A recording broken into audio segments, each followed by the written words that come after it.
they know not what they do.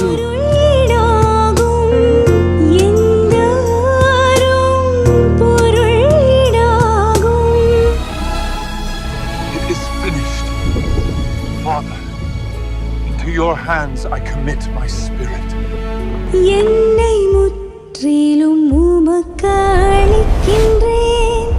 என்னை முற்றிலும் உமக்கு அளிக்கின்றேன். கல்வாரி சிலுவையிலே நமக்காக இரத்தம் சிந்தி மரித்த நம்முடைய ஆண்டவராகிய இயேசு கிறிஸ்துவின் இனிய நாமத்தில் உங்கள் யாவருக்கும் என் அன்பின் வாழ்த்துக்கள். இந்த நாளிலும் கர்த்தராகிய இயேசு கிறிஸ்து சிலுவையில் மரிப்பதற்கு முன்பதாக கடைசியாய் அவர் பேசிய 7 வார்த்தைகளை குறித்து நம்ம தியானித்து கொண்டு வருகிறோம்.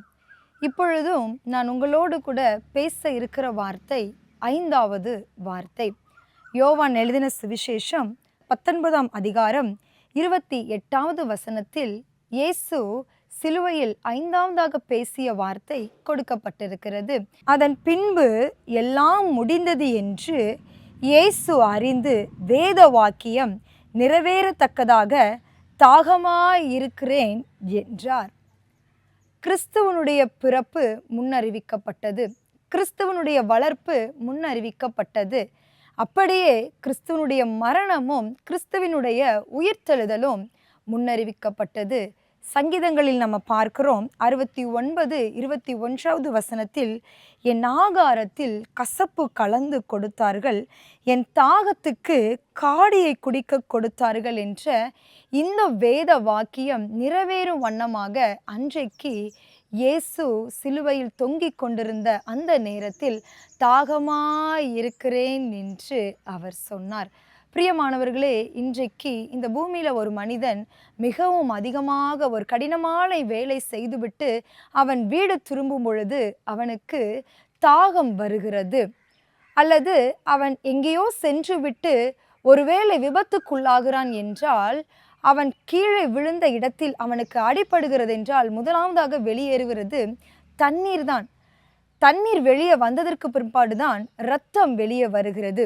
அல்லது அவனுக்கு உதவி செய்ய வேண்டும் என்று அருகில் இருப்பவர்கள் முதலாவது அவனுக்கு கொண்டு வந்து தருகிறது தண்ணீர் தான். ஏனென்றால் அவனுடைய சரீரம் இப்பொழுது தாகமாக இருக்கிறது என்று அறிந்து பக்கத்தில் இருக்கிற எல்லாரும் அவனுக்கு தண்ணீரை தருவாங்க.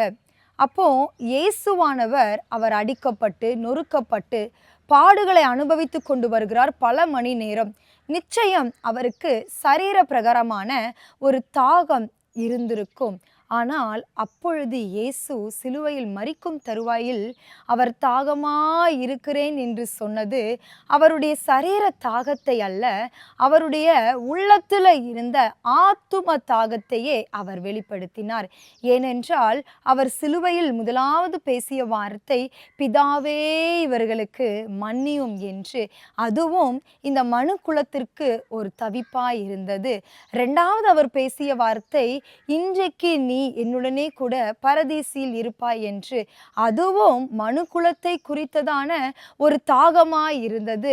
3வது பாருங்க, தன்னுடைய தாயாரை அவன் யோவான் இடத்தில் ஒப்படைக்கிறார். இதுவும் பாருங்க மனிதனை குறித்ததான ஒரு தவிப்பாய் இருந்தது. தன்னுடைய பெற்றோரை பாதுகாக்க வேண்டும் என்ற ஒரு தவிப்பாய் இருந்தது. பிரியமானவர்களே, இயேசுவானவர் அன்றைக்கு சிலுவையில் மரிக்கும் தருவாயில் பேசிய தாகமாயிருக்கிறேன் என்று சொன்ன வார்த்தை அவருடைய இருதயத்தில் இருந்த ஆத்தும தாகத்தையே வெளிப்படுத்துகிறது. இன்றைக்கும் நமக்கும் இந்த உலகத்தில் அநேக விதமான தாகம் இருக்கிறது. சிலருக்கு இந்த பூமியில் இருக்கிற பொருட்கள் மீதான தாகம் இருக்கிறது. சிலருக்கு அவர்கள் எதிர்பார்க்கிற நன்மை அவர்களுக்கு கிடைக்கவில்லை என்றால் அதன் மீதான தாகம் அதிகமாக இருக்கிறது. சிலருக்கு பிரச்சனைகள் நிறையா இருக்கும் பொழுது இந்த பிரச்சனைகள் எப்பொழுது மாறும் என்ற தாகம் அவர் உள்ளத்தில் அதிகமாக இருக்கிறது. ஆனால் யோசித்து பாருங்கள், இன்றைக்கு நமக்கு ஆத்தும தாகம் இருக்கிறதா என்று. ஒரு முறை ஜீவானந்தம் ஐயாவுடைய சாட்சியை ஒருவர் சொல்ல நான் கேட்டேன். ஜீவானந்தம் அங்கிள் ஜெபித்து கொண்டிருக்கும் பொழுது அவருடைய ஜெப நேரத்தில் அவர் ஆவிக்குள்ளாக்கப்பட்டு பரலோகத்திற்கு எடுத்து செல்லப்பட்டாராம். அப்போ பரலோகத்தின் பக்கத்துல ஒரு நரகம் ஒரு பக்கம் இருக்கிறத அவர் பார்த்தாராம். நரகத்தை பார்க்கும் பொழுது இன்னும் கொஞ்சம் அவர் பக்கத்துல போகும் பொழுது அங்க அதிகமான ஒரு கூக்குரல், அழுகையின் சத்தம் அவர் காதுகளில் தொனித்ததாம். பற்கடிப்பின் சத்தம் அவர் காதுகளில் தொனித்ததாம். அப்படியே இன்னும் கொஞ்சம் பக்கத்தில் அவர் நகர்ந்து போய் நடந்து கொண்டு பார்க்கும் பொழுது யாரோ ஒருவர் ஜீவானந்தம் ஜீவானந்தம் என்று அவங்க மிகவும் சத்தமிட்டு பயங்கரமாய் கூக்குரலிட்டு கூப்பிட்டாங்களாம். இவருக்கு இந்த சத்தம் எங்கேயோ கேட்டது போல இருக்கிறதே என்று இன்னும் பக்கத்தில் நெருங்கி கொண்டு போய் அவர் பார்க்கும் பொழுது அவருடைய உறவினர் அந்த நரகத்தில் அந்த அக்கினி கடலுக்குள் கிடந்து தவிக்கிறத அவர் பார்த்தாராம். அவர் என்ன சொன்னாராம் தெரியுமா? உறவினர் ஜீவானந்தத்தை பார்த்து சொன்னாராம், ஜீவானந்தம் நீ இந்த பக்கம் வந்துராத, நீ நிச்சயமா இந்த சைடு வந்துராத, நீ போய் எல்லாரிடத்திலும் சொல்லு, இந்த நரகம் மிகவும் வேதனைக்குரியதா இருக்கிறது, இங்க யாரும் வந்துராதீங்க, நீ போயிரு, நீ போய் எல்லார்ட்டையும் சொல்லுன்னு சொல்லி அந்த உறவினர் சொன்னாராம். பிரியமானவர்களே, அதுதான் ஜீவானந்தம் ஐயாக்குள்ள இருந்த ஆத்தும தாகம்.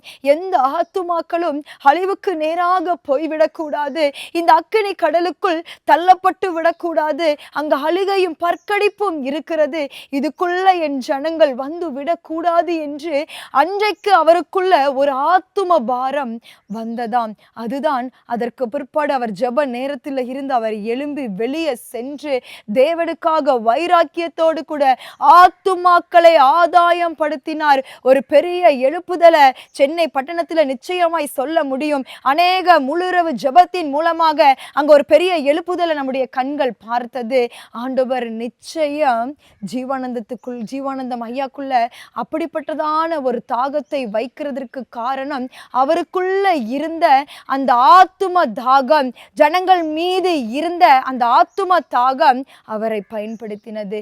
அநேக ஜனங்கள் ரட்சிக்கப்படுவதற்கு தேவன் அவரை ஒரு கருவியாக உபயோகப்படுத்தினார். பிரியமானவர்களே, இன்றைக்கு எத்தனை வருட கிறிஸ்தவர்களாய் நம்ம இருக்கிறோம், எத்தனை வருட விசுவாசிகளாய் நீங்கள் இருக்கிறீர்கள், எத்தனை வருடம் ஊழியம் செய்து கொண்டிருக்கிறீர்கள், யோசித்து பாருங்கள். எத்தனை ஆத்துமாக்களை நீங்கள் ஆதாயம் படுத்தியிருக்கிறீர்கள்.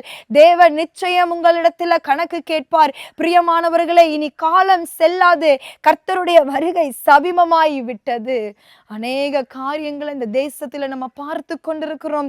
யுத்தங்களை கேள்விப்படுகிறோம், பஞ்சங்களை கேள்விப்படுகிறோம். அநேக காரியங்களை குறித்து வேதம் சொல்லுகிற ஒவ்வொரு தேவ வாக்கியமும் வேத வாக்கியமும் நிறைவேறி கொண்டிருக்கிறது. இனி காலம் செல்லாது, கர்த்தருடைய வருகை சமீபமாயிற்று. ஆத்துமாக்களை ஆதாயம் பண்ணுவதற்கு எழும்புங்க.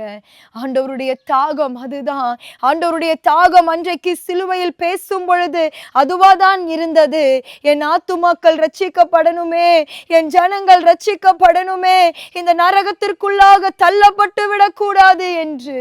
அதுவே அன்றைக்கு அவருடைய தாகமாய் இருந்தது. நமக்குள்ள ஆண்டவர் அப்படிப்பட்ட தாகத்தை வைப்பாராக. இன்றைக்கு அநேகருக்குள்ள சுயத்தை குறித்ததான தாகம் இருக்கிறது. என் குடும்பம், என் பிள்ளை, என் உறவினர், என்னுடைய சொத்து, என்னுடைய எல்லைகள் எல்லாம் சொல்லி அவர்களுக்கு எல்லாம் அவர்களுடையதாக மாத்திரமே பார்த்து கொண்டிருக்கிறாங்க. பக்கத்துல இருக்கிறவங்கள பாருங்க, உங்க கிராமத்துல இருக்கிறவங்கள பாருங்க, உங்க பட்டணத்துல இருக்கிறவங்கள பாருங்க, உங்க தேசத்துல இருக்கிறவங்கள பாருங்க. ஒவ்வொரு ராத்திரியும் கண்ணீரோடு கூட இன்னும் ஆண்டவரை அறியாமல் பாவத்திற்குள்ளாக சாபத்திற்குள்ளாக மறிக்கிற தேவ ஜனங்கள் எத்தனையோ பேர். பிரியமானவர்களே, எழும்புங்க, இன்றைக்கு எழும்புங்க. ஆத்துமாக்களை ஆதாயப்படுத்த வேண்டும். கர்த்தருடைய வருகைக்கு நம்ம செல்லும் பொழுது நிச்சயம் வெறுங்கையோடு கூட போக கூடாது. உங்களோடு கூட ஒரு கூட்ட ஆத்துமாக்களை நீங்க ஆதாயம் பண்ணி செல்ல வேண்டும். அதுதான் ஆண்டவருக்கு நம்மளை குறித்ததான தவிப்பு, அதுதான் ஆண்டவருக்கு நம்மளை குறித்ததான தாகம். அதற்காகவே கர்த்தர் நான் தாகமாயிருக்கிறேன் என்று சொன்னார். அதற்காகவே அவர் அடிகள் பட்டார், அதற்காகவே அவர் பாடுகளை அனுபவித்தார், அதற்காகவே அவர் அந்த கேடு அணைந்தார். பிரியமானவர்களே, சிந்தித்து பாருங்கள், யோசித்து பாருங்கள். ஒவ்வொரு வருஷமும் இந்த வசனங்களை நம்ம தியானிக்கிறோமே. ஒவ்வொரு வருஷமும் இந்த பண்டிகை நாட்களை நம்ம கடைபிடிக்கிறோமே, நம்முடைய இருதயத்துல ஒரு உணர்வு வந்திருக்கிறதா? ஒருவேளை இன்றைக்கு சுயத்திற்கு முக்கியத்துவம் கொடுத்து, சரீரத்திற்கு முக்கியத்துவம் கொடுத்து, இந்த உலகத்திற்கு முக்கியத்துவம் கொடுத்து, ஆண்டவருக்குரிய காரியம், ஆண்டவருடைய ராஜ்யத்திற்குரிய காரியம், ஆத்துமாக்களை ஆதாயம் பண்ணுகிற காரியத்துல ஒருவேளை இன்றைக்கு நீங்க தொய்ந்து போயிருப்பீர்களானால் ஆண்டவர் உங்களை தட்டி எழுப்புகிறார். ஆத்துமாக்களை ஆதாயம் பண்ணுவதற்கு புறப்பட்டு போங்கள் என்று உங்களோடு கூட பேசுகிறார். அதற்காகவே இன்றைக்கு நான் தாகமாயிருக்கிறேன், அதற்காகவே நான் இன்றைக்கு தாகமாயிருக்கிறேன், அதற்காகவே நான் சிலுவையில் மரித்தேன், அதற்காகவே நான் உங்களுக்கு இரத்தம் சிந்தினேன் என்று ஆண்டவர் உங்களை பார்த்து சொல்லுகிறார். பிரியமானவர்களே, தேவனுடைய வருகைக்கு செல்லும் பொழுது நிச்சயம் நம்ம வெறுங்கையோடு செல்லக்கூடாது. நம்மோடு கூட ஒரு கூட்ட ஆத்துமாக்களை ஆதாயம் பண்ணி செல்ல வேண்டும். தேவன் அப்படிப்பட்ட கிருபையை நம்ம ஒவ்வொருவருக்கும் தருவாராக. அப்படியே நம்ம எல்லாரும் கண்களை மூடி இணைந்து ஜெபிப்போம். அன்பின் பரலோக தகப்பனே, அப்பா, இந்த நாளிலும் சிலுவையில் நீர் மரிக்கும் பொழுது கடைசி நிமிடம் பேசிய வார்த்தை, ஆண்டவரே, தாகமாய் இருக்கிறேன்னு சொன்னீங்களாப்பா.